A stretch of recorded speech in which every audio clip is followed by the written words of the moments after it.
Hope you're having a great weekend. This is our week in review. It's a look back at some of the most compelling and interesting stories that we've been covering for you of the past week. Brand new episodes back again Monday. Press subscribe so you don't miss any of it. This is an examination of the hidden human condition. This is the Hidden Killers Podcast with Tony Bruschi.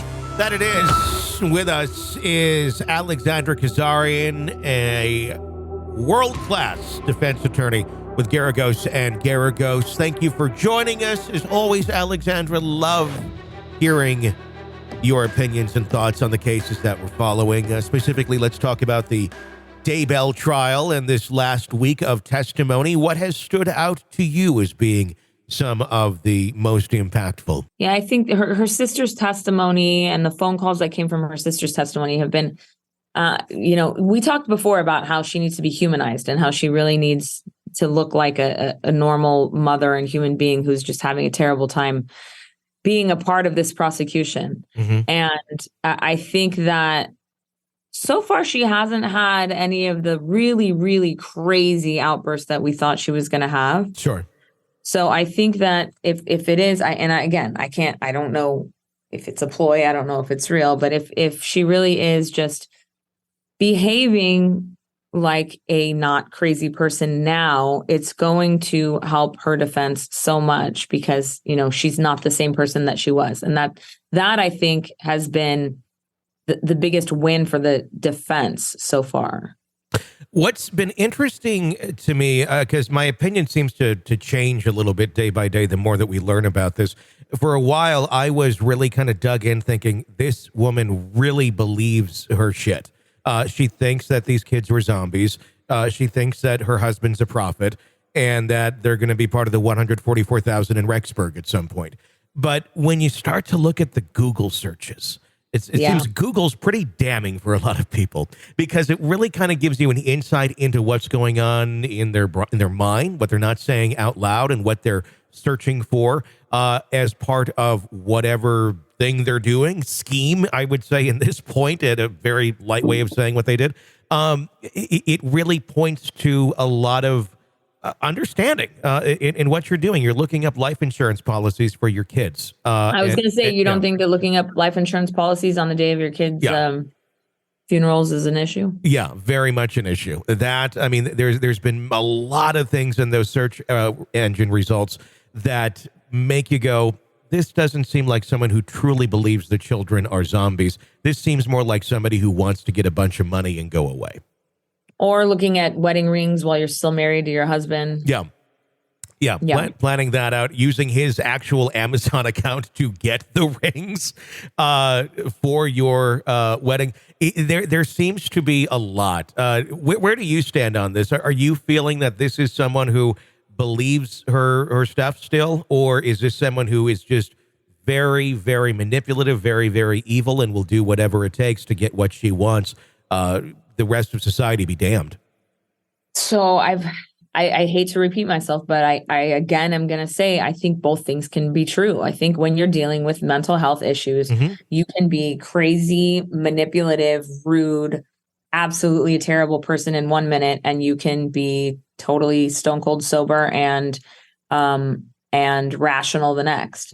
So I don't think that it's mutually exclusive. I think that people who are in the middle of a mental health crisis, I, in my own experience and seeing my clients and, even unfortunately having experience in my own family, I have seen some people that I know love me dearly lash out and say just the most horrible things in the middle of a mental health break. And so I think that if the defense can explain that to the jury, that somebody can love someone, but be affected by mental health and think crazy things and say crazy things and like horrible, hurtful things and still be affected by their mental health issue. If they can get a jury to believe that and to understand that, then this mental health defense that, Idaho's trying to pretend like doesn't exist, it could work. It could work, but then she would just go away forever into a mental health facility, correct? If found guilty. Yeah. I think it's very, very detrimental if you're going for just a straight not guilty. Yeah. It's really hard to explain that away. I know some of the testimony that came out today, it was saying you were dancing on the beach while your kids were in the ground. Yeah. And those sort of things, I mean, yes, we're talking 100% about mental health there. If someone is doing that, there is a serious mental health problem going on.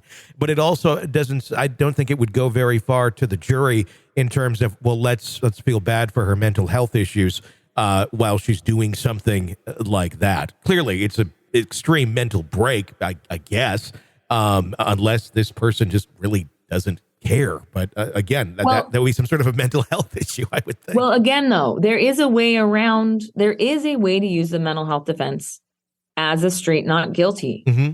And it's if the jury doesn't believe that she could form the intent to kill her kids at that time.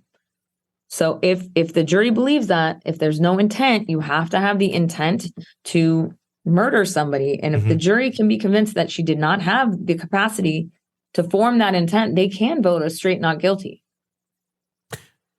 But there are conspiracy charges here as well, correct? Where she could be found not guilty on the actual murder charge, but possibly on the charges of conspiracy in that sort of a realm, correct? Especially if she knew that the kids were dead after the fact for all those months. Would that be a guilt of some sort? No, the conspiracy, the agreement has to take place before the actual act in furtherance. Okay. So knowing afterwards that he killed the kids does not make her part of the conspiracy before.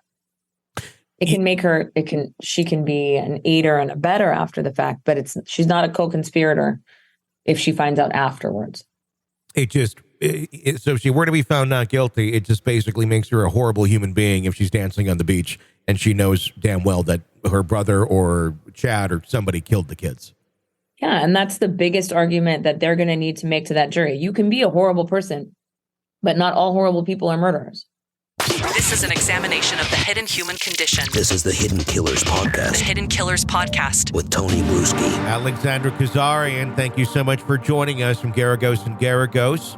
Always very much appreciate your insight into these cases. If you like the cases that we're following, I mean, you don't have to like the people or the cases, but if you're interested in the cases that we're following and you want to keep up with it, press subscribe wherever you download podcasts so you don't miss any breaking updates and discussions on them as we have them for you right here. My name's Tony Bruski. Stay with us.